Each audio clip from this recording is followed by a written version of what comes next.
Sur la place des otages de Tel Aviv, leurs visages émeuvent les Israéliens.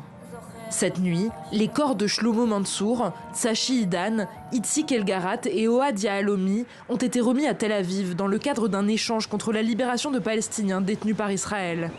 Selon le bureau de Benyamin Netanyahou, 3 de ces 4 otages ont été assassinés à Gaza.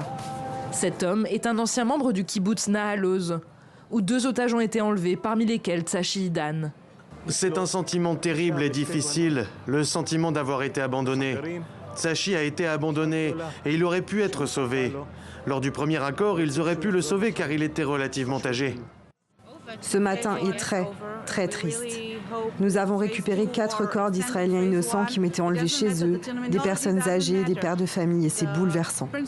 Pendant ce temps-là, à Ramallah, en Cisjordanie occupée, ces Palestiniens ont célébré le retour de leurs proches.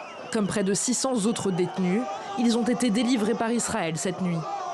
Un sentiment indescriptible, grâce à Dieu, Seigneur des mondes, gloire à Dieu, qui m'a permis de retrouver mes proches, mes frères, mes amis, mon oncle adoré. Dans quelles circonstances vous trouviez-vous en raison du retard la dernière fois ? Mon Dieu, c'était des circonstances difficiles, très difficiles, et pardonnez-moi, je suis fatigué, je ne peux pas parler. Cet échange était le dernier prévu par la première phase de l'accord entre Tel Aviv et le Hamas, entré en vigueur le 19 janvier dernier et qui doit s'achever le 1er mars. Au total, elle aura permis la libération de 1700 Palestiniens et le retour en Israël de 33 otages, dont 8 défunts.